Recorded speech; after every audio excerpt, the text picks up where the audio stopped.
Sekarang ni kita musim wabak ni. Sebenarnya kalau kita tengok kan, kejadian wabak-wabak ni adalah hasil daripada keingkaran manusia. Sebagaimana kalau tengok AIDS dulu, HIV dulu kan, bila mula berlaku di Kongo dulu, akibat daripada kesalahan perhubungan yang tidak sah. Argentina daripada Kongo pindah ke seluruh dunia sekarang. Dan dulu orang yang buat jahat sajakah masalahnya seks bebas dan sebagainya. Tapi sekarang ni kalau tengok HIV di dunia ni, kanak-kanak hampir 20% lebih mangsa orang yang tukar darah dan sebagainya, akibat daripada kemungkaran kerana tak nak kahwin, ataupun kahwin secara perzinaan, ataupun secara seks bebas antara lelaki dengan lelaki dan sebagainya. Dan sekarang ni kita dihadapi oleh wabak. Sebelum itu kan wabak H1N1 babi, sama Allah telah haramkan, tapi manusia engkar. Kesannya semua manusia terlibat, seluruh dunia pun takut. Dan hari ni bulan ni masalah corona pula tu, semua manusia. Dan sebenarnya binatang-binatang yang dikatakan punca daripada virus itu duduk di kelawar tak ada masalah, tapi bila duduk di manusia itu menerimakan virus yang agak tidak sesuai dengan tubuh badan manusia, akhirnya memberi mudarat pada manusia. Yang dikatakanlah sains-sains sekarang kan, sains menjumpai bahawasanya di antaranya virus utama ialah di kelawar. Dan kita pendegah dalam Islam ni memang benda itu ditegah, tapi manusia suka buat yang ditegah. Dan sekarang kita tengok kan, di antara yang menakutkan kita semua ialah berarti dia boleh pindah melalui udara. Kalau HIV dulu perbuatan atau pindahan darah, agak fizikal. Yang ni agak menakutkan semua pihak. Dan kita tengok cerita-cerita seluruh dunia kan, dan Malaysia pun, kita di sini rasa okey, tapi orang luar negara tengok Malaysia, Allah negatif ni. Pelajar Malaysia di Australia dihalau dan sebagainya, pasal dia tengok muka-muka kita macam Cina, tak Cina sikit. Ini kesan-kesan keingkaran manusia. Bila Allah tegah tu, syariat Allah bila tegah mesti ada dia punya yang kita tak tahu. Dulu orang kata babi, kenapa dia tegah? Tapi bila ada babi dikaji-kaji, ini punya dalam babi ni ada caci pita dan sebagainya yang memudaratkan. Itulah ingatan kita kan, bila Allah buat sesuatu itu di luar kemampuan kita dulu, Allah syariatkan, patuhlah kan, pasal mudaratnya sangat besar. Kita sambung pengajian kita. Saya tak ingat apa sahaja kata kita boleh SP. Saya dah jelaskan ke belum? Dah kan? Yang orang tanya tentang dia keluar wang kena Black SP, soalan panjang tu. Mana ni?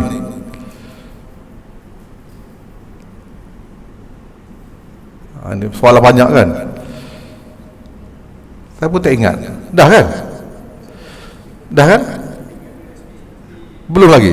Yang kes ni, dia ada kes ni gini. Ni saya ambil daripada WhatsApp dia, ni panjang sangat ni. Ginilah sebenarnya zakat KLBSP ni dibayar sebaik dikeluarkan atau perlu tunggu setahun dalam pegangan kita dulu. Saya dah jawab lah. Tapi kalau mungkin lupa kan, maksudnya untuk KLBSP ni, kalau kita tengok dari segi penghujahan, zakat tu kita perlu bayar cukup nisab, cukup haul dan milkut tam, 3. Berarti kalau 3 cukup, kita kena bayar zakat. Untuk wang KLBSP, saya ulang balik kalau mungkin yang lupa ataupun yang baru dengar, zakat katakanlah dalam wang KLBSP kita dah 20 tahun kan, ada 100,000, maka 100,000 tu cukup nisab. Pasal nisabnya ialah melebihi 85 gram emas, equivalent dengan 20 dinar. kita kaji bila kaji 20 dinar zaman baginda Rasul SAW dulu, 1 dinar sama dengan 4.25 gram emas. Ini hebatnya baginda Rasul. Sebenarnya kalau kita kaji bab dinar pun dia mukjizat yang sangat besar. Dia bukan luar batas pemikiran ahli ekonomi, luar batas pemikiran manusia biasa. Kenapa Rasulullah SAW perintahkan dinar tu seberat 4.25 gram? Ini luar biasa. Okay. Dan difardukan zakat cukup 20 dinar. 20 dinar kalau ukur sistem sekarang ni sama dengan 85 gram emas. Jadi 85 gram emas sekarang ni nilai dia yang current value ni lebih kurang 18,000, 17,000 lebih, 18,000. Tengoklah harga emas mahal. Siapa-siapa yang ada duit lebih pada 18,000 tu lebih kurang, maka dia berkekalan setahun 14,000 dia kena zakat lah. Dan kewajaran dinar ni menjadi ukur kepada ukuran zakat ni, dia tak guna mata wang. Inilah kehebatannya kan. Bayangkanlah kalau baginda Rasul perintah guna dolar, ringgit ke kan, riyal Saudi ke, memang kelang kabut, memang huru hara dan memang tak betul. Kenapa Rasulullah guna dinar? Kita pun kalau kita tengok, kita kaji sejarah ekonomi dalam negara kita kan, 1 ringgit tahun 30-an, 3 ringgit tahun 30-an seekor lembu. 3 ringgit. Tahun 2020 ni 3 ringgit. Tai lembu pun tak boleh beli kan. Apa? Inflasi. Sedangkan zaman baginda Rasul dulu 1 dinar boleh beli seekor kambing. Kalau kita tengok banyak hadis kan, kisah-kisah bagi sahabat Rasulullah SAW, sahabat Abdurrahman bin Auf, dia nak niaga, dia guna 1 dinar. Dia ni di antara orang peniaga yang pandai bercakap, dia boleh beli 2 ekor kambing. Orang lain biasanya seekor kambing. Dan kita ukur sekarang ni 1 dinar seekor kambing tahun 1400 dulu kan, 1400 dulu. Kita ambil 1 dinar sekarang, memang kita boleh beli seekor kambing juga. Pasal 1 dinar sekarang harga 800 lebih. Ini hebatnya, dia dinar ni zero inflasi kalau dalam segi ekonomi. Zero inflasi. Sebab tu disyariatkan ikut emas. Abang itu cerita kelahiran sebagai tambahan kan, ekstra dari segi ekonomi. Kalau kita kaji ekonomi memang hebat. Ini sebenarnya banyak aspek ekonomi keuangan Islam ni yang di luar pemikiran manusia. Tapi balik pada KWSP tadi, pertama cukup nisab 85, yang kedua cukup haul. Haul setahun. Setahun apa? Setahun Hijri, iaitu 354 hari 354. Kalau masih 365 ataupun 66, 365, kita Islam 354. Okey. Berarti kalau kita keluarkan pada 1 hari bulan 1 2019, bila cukup haul 23 hari bulan 12 2019, 354 hari. Kalau kita kira ni pada biasanya orang kira 31 hari bulan 12 2019, setahun. Salah. Setahun Masihi tak sama dengan setahun Hijri.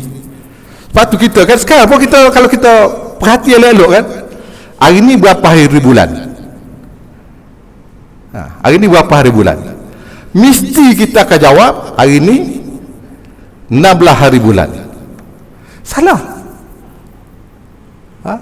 Hari bulan, maksudnya hari kitaran bulan. Hari kitaran bulan 354, iaitu 24 Jamadil Akhir. Betul hari bulan. Hari matahari 16 ni. 16. Pasal kita daripada dulu pun kita guna hari bulan kalender Hijri. lepas zaman Jepun, zaman Jepun jajah kita pun masih lagi guna kalender bulan. Bila kita merdeka guna kalender matahari. Dan musibah besar dalam pengiraan zakat. Dia bukan saja masalah jawi, masalah ini lagi serius sebenarnya. Zakat yang menjadi rukun Islam kita salah kira. Pasal kita guna kalender matahari. Sedangkan harian kita berapa hari bulan kan? Kalau hari bulan lah. Dalam kitaran bulan setahun 354 hari. Kitaran matahari setahun 365 ataupun 66. Kitaran matahari dia tak tepat. Pasal dia tak cukup suku hari setahun. Kalau kita belajar falak, astronomi, kiraan dia tak tepat.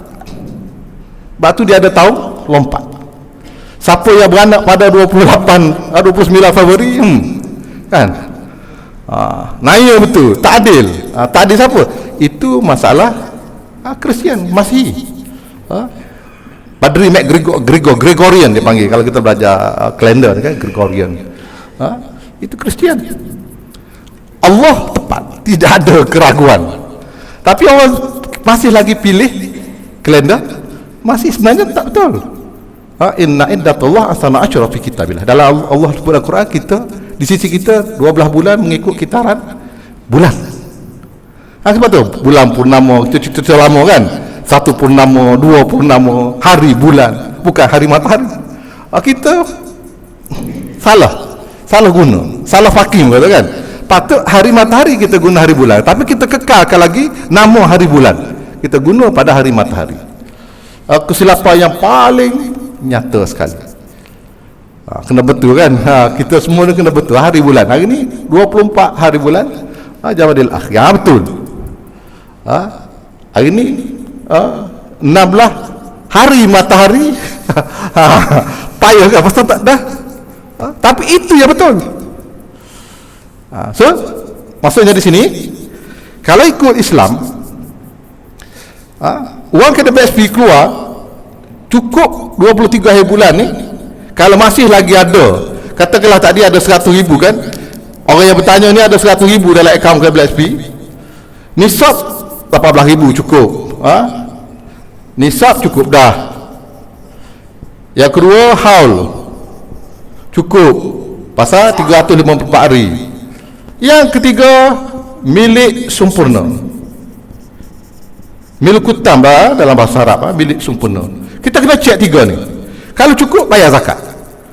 Okey, berarti wang 100,000 kita tak usik, cukup pasal lebih 18,000. 354 hari cukup haul. Milik sempurna, ini isu masalah. Pasal dalam KWSP kita tak boleh guna pada bila-bila masa. Wang KWSP ni boleh tak kita nak beli cendol ke, nak beli kereta ke, nak beli rumah ke, tak boleh. Pasal apa? Dia ada peraturan, iaitu setelah cukup umur sekian 55 tahun ataupun 60, dan untuk pembelian rumah dan sebagainya, kesihatan, ada beberapa peraturan. Kita tak seumpama duit dalam poket kita. Jadi bila cukup milik kutam, cukup setahun. Bila setahun tu 23 akhir bulan 2. Yang inilah yang digunakan oleh Majlis Fatwa Kebangsaan. Dan sekarang kita banyak majlis fatwa kan, negeri pun ada apa. Sebab tu sebenarnya kalau saya tunjuk kan, negeri kita ni setiap majlis fatwa berbeza. Sebab tu kita ada berapa 13 majlis fatwa kan, berbeza. Adalah begini dan nilai nisab emas pun berbeza. Tapi apa yang penting kita faham, kita belajar guna kaedah asas dalam masalah kita zakat ni. Maksudnya cukup nisab, cukup hal, milik sempurna. Jadi kalau tanya saya lebih cenderung kepada cukup setelah setahun kita keluar ke KWSP. Ada lagi 100,000, kena zakat 2,500. Ataupun guna dah pergi umrah, bayar kereta, pendahuluan kereta, balance 50,000, tapi 50,000 masih lagi melebihi paras nisab, kena zakat 50,000 tu 1,250. Pasal dah guna. Jadi ada orang tanya, kalau gitu kalau habis tak kena, apa masalah? Allah tak memerlukan kita, kita memerlukan Allah. Di situ poin dia. Kalau kita rasa aku ni kalau aku tak bayar nanti kena zakat, malaikat tahu dah kan. Tak usah duduk tembaran lah, memang malaikat dah siap-siap roket dah adik kiri kanan. Jadi kita guna, okey saya nak guna ni untuk pergi haji, untuk umrah, pendahuluan kereta, tolongkan, tak ada masalah. Dia bukan macam ikam tax memang kajak memerlukan wang kita kan. Zakat Allah tak memerlukan kita, kita memerlukan Allah kan. Jadi berapa kita nak bayar terpulang. Jadi tak timbul isu nanti dia belanja tak kenalah zakat dia, untung lah. Tak ada untung apa-apa kan, tak ada apa-apa, tak ada kesan pada Allah Ta'ala. Itu untuk KWSP. Jadi kalau ditanya saya, memang ada berbagai pandangan sebenarnya kan. Ada yang kata Segaf Majlis Fatwa Kebangsaan kata keluar KWSP tu dapat 100,000 tu bayar terus zakat. Ada yang Majlis Fatwa kata keluar KWSP tunggu setahun, dan saya kalau lebih apa pun ikut kaedah asal, cukup nisab, cukup haul sempurna, cukup setahun semua ni bayar zakat. Maksudnya Majlis Fatwa Kebangsaan atau saya rasa lebih kuat hujahnya berbanding dengan yang lain-lain, pandangan-pandangan lain. Okey, itulah kan sebagai menjawab. Saya pun tak ingat dah ulang ke belum, Allah alam kan. Dah ulang ke? Okey, dah okey, tak apalah. Tak apa ulang pun tak apa kan, macam ittaqullah dalam khutbah Jumaat. Okey, yang ni agak hari ni kita nak bincang sikit satu. Nanti awak datang ke rumah tanya, tak apalah. Kita pergi lompat soalan ni. Ni. Agak semasa sikit. Sebenarnya kita dah bincang kalau yang ikuti kuliah tu, tapi saya tak bincang sedetail ni lah, saya bincang umum saja. Adakah waris khunsa berhak mendapat pusaka? Waris khunsa berhak mendapat pusaka. Dan macam mana kaedah pembahagiannya? Kalau keluarga saya, iaitu bila bapa meninggal, kami terdiri pada ibu tiri. Ibu tiri kami 3 lelaki, 1 khunsa lah pondan tu, berpewatakan lelaki, dan 3 perempuan. Macam mana kan? Okey, dia ada khunsa seorang dalam keluarga dia, nak bagi ke dia kan. Okey, dia dalam fiqh, ingat kan masalah khunsa ni bukan masalah baru. Masalah khunsa ni dalam semua kitab fiqh, bab apa pun dia sebut, cuma dia biasanya tak sampai, orang dah tak percaya kan, tak peduli. Dalam bab faraid, ilmu yang kita mengaji, kita akan jumpa bab khunsa, khusus khunsa. Dalam bab solat dia ada bab khunsa, bab haji dia ada khunsa. Pasal khunsa ni kejadian Allah, bukan kehendak manusia. Tapi persepsi masyarakat sekarang khunsa ni negatif. Sebab tu dia suka viral kutuk kan. Tak elok tu kan, kita tak boleh kutuk. Bila kutuk orang khunsa ni, kita kutuk siapa? Kutuk Allah. Jaga kan, jangan duduk viral lah kan, kata kau ni, kata orang lain, tak boleh. Pasal itu kehendak Allah, dia jadi begitu. Berbeza dengan orang yang inject tu kan, itu saja cari pasal kan. Itu jadi-jadian. Yang original ni dia ada dalam fiqh ni ada 2 jenis khunsa kan. Khunsa muskil yang tak jelas, dan khunsa yang jelas, yang memang betul-betul khunsa wadih, pasti. Khunsa yang wadih ni dia biasanya maaf dari segi fiqh dah kaji dulu kan, 1000 tahun, bukan baru. Dia kemaluan dia tidak sempurna. Dia hanya ada lubang untuk keluar najis dan itu saja kan, kencing saja.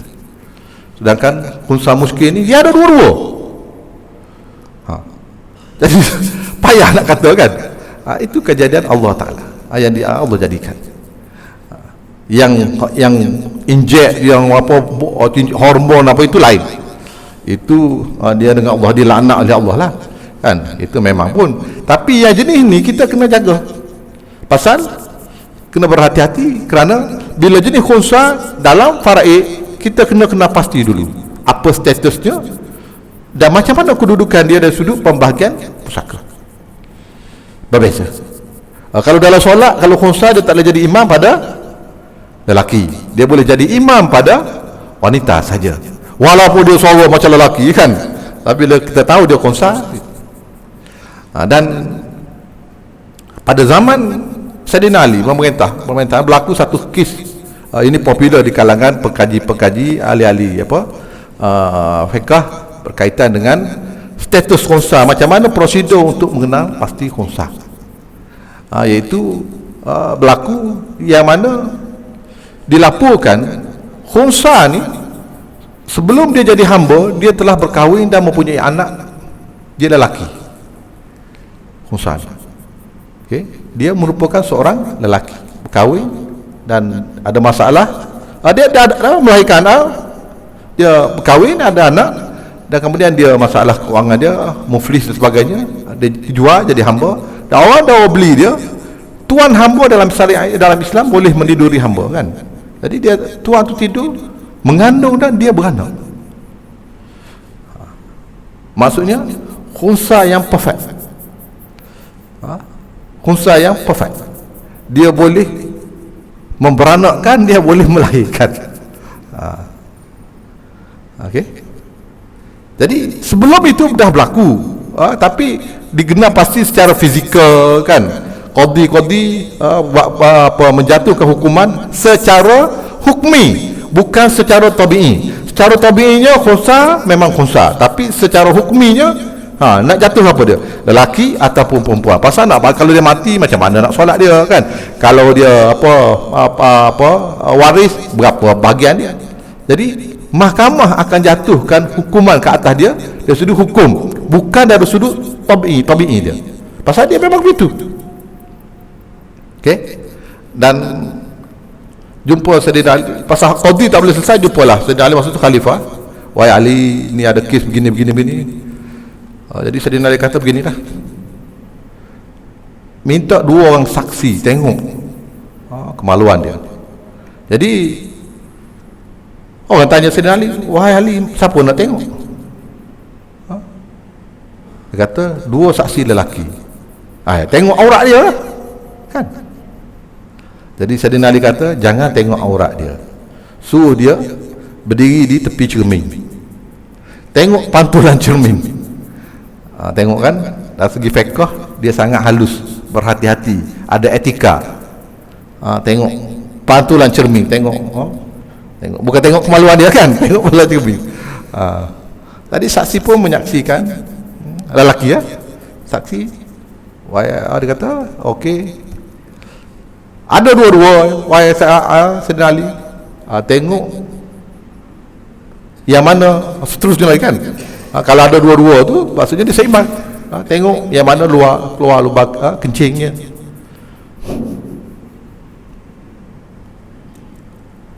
Saksi kata keluar dua-dua.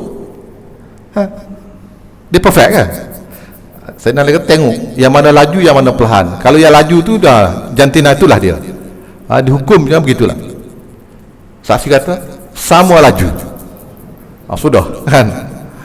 Bila kata sama laju ni, di situlah dalam kisah kata Sayyidina Ali takbir, Allahu Akbar.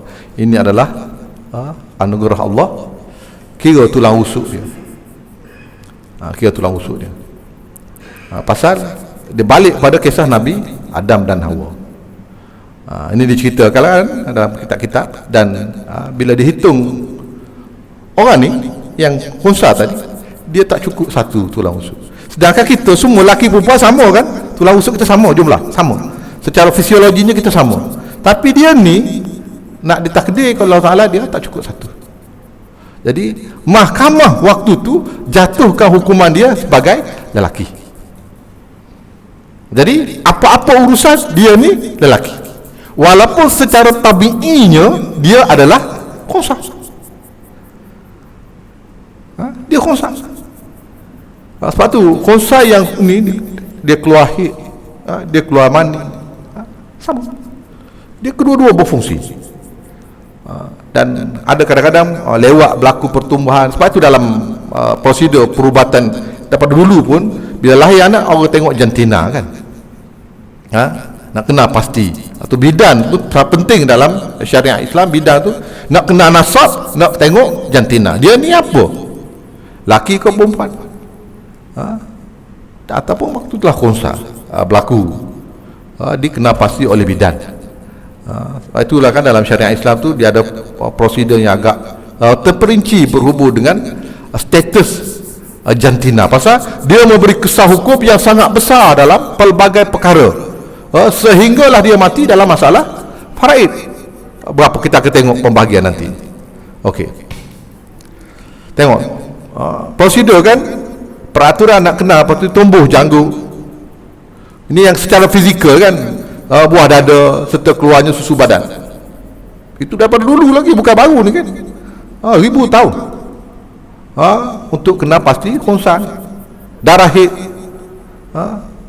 melahirkan anak. Iaitu yang dulu tu, yang lahirkan anak tu yang agak ketara, pasal dia ni sebab dijatuhkan sebagai wanita. Tapi yang ini boleh dua-dua. Okey, keluar mani, tidak datang haid pada waktunya, dia cek belakang, air kencing.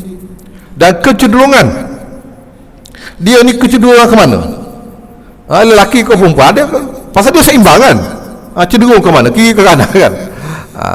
Dan muncul keberanian, kekuatan. Tengok watak ni watak lelaki ni, watak perempuan. Jadi disabitkan dia ni, bukan masalah bila khunsa, disabitkan hukumnya ialah berdasarkan kriteria-kriteria. Dan saya pun masuk yang sains. Dengan kemajuan sains sekarang ni, benda ni boleh diatasi dengan mudah. Tak payahlah pergi ragu-ragu. Sebab tu bila khunsa ni sepatutnya, bila doktor dah isytiharkan dia khunsa, tak payah isytihar tak payah cerita ramai-ramai, boleh buat pembedahan kan, buatlah ketetapan yang mana nak pilih yang mana. Pasal nak confirm, kita cek kromosom. Dengan perkembangan sains, cek kromosom XY lelaki, XX perempuan. Dengan perkembangan sains kan mudah. Jadi tak ada timbul keraguan sepatutnya. Jadi kalau kes-kes yang popular ni, perintahkan mahkamah keluarkan surat perintah, pergi cek jantina, iaitu dari sudut yang ni fizikal tu nampak seimbang kan, cek darah, ambil kromosom dia, DNA dia dan sebagainya, cek. Kalau dia kromosom XX perempuan, XY lelaki. Dengan perkembangan sains sangat mudah sekarang. Jadi bila dia mati ataupun dalam solat nak pergi ke Mekah, apa pun disabit dia, sabit hukum lelaki dia atau perempuan dia disebabkan oleh mahkamah, bukan oleh tabi'i dia. Dia ni lelaki, kenapa? Mahkamah telah jatuhkan hukuman dia lelaki. Hukum secara hukmi, bukan secara tabi'i. Macam juga kalau kawan mati yang hilang kan, yang 3601 MS dulu kan, dia mati tapi mayat tak ada, kubur tak tahu mayat di mana, tak jumpa. Jadi mahkamah isytiharkan mereka mati secara hukmi, bukan mati secara hakiki. Kalau hakiki ni orang mampu kubur apa semua, konfu apa semua, bangkai kapal terbang pun jumpa. Ini semua tak jumpa. Sama dengan kes ni. Jadi mahkamah kena isytiharkan untuk mengenal pasti status dia macam mana. Kalau status dia begini, lakilah dia. Saya rasa dia perempuan. Masuk makmal kan, senang kan. Sekarang saya rasa tak ragu kan. Maksudnya kalau katalah anak-anak kecil dilahirkan, dah tengok khunsa, mak bapak dipanggil oleh doktor, okey, cek DNA dia, kromosom dia macam mana, okey, XY, lelaki kan dia, walaupun dia ada, dan boleh buat pembedahan. Kalau ada dua-dua peralatan, buanglah satu, tengok yang mana kecenderungan, apa yang sel dia lagi tepat kan, dengan kemajuan sains kan. Zaman dulu, zaman saya mana ada makmal apa, sekarang manusia makin berkembang sains. Kita boleh guna sains sebagai menyokong ketepatan jantina seseorang. Okey, dalam pandangan aliran macam mazhab Hanafi, khunsa ni Dia tak tengah tak tepi. Bukan satu, bukan dua, 1,5. Tapi itu zaman dulu lah kan. Dengan kemajuan teknologi sains sekarang ni, sepatutnya kita benda tu dapat diatasi lah. Tak ada lah tengah tepi kan. Berarti kiri dan kanan saja ada, tak ada yang tengah-tengah. Okey. Ini satu lagi. Contoh ketara bila khunsa ni tidak ni kesan dalam faraid. Seorang tu mati meninggalkan isteri dan seorang anak, khunsa. Tengok kan? Itu contoh yang ketara. Bila orang tu mati tinggal anak, hanya seorang anak, dan anak itu khunsa, dia kena dikenal pasti. Tengok kan, kalau yakin macam ni, khunsa ni, kalau kata disabitkan khunsa itu perempuan, hak dia adalah fardu, iaitu 1/2. Wa in kanat wahidatan falahan nis. Jika kamu hanya ada seorang anak perempuan, 1/2. Okey, jadi hak khunsa di sini 1/2. Kalau katalah kita mahkamah sabitkan dia ni perempuan, dan dapat kat waris asabah lain ni, isteri dapat 1/8, khunsa tu anak perempuan tu 4/8. Waris asabah lain, pak saudara ke, datuk dia ke, sepupu dia ke, atau kalau tak ada siapa-siapa dapat kat Baitul Mal 3/8. Kalau tak ada siapa-siapa,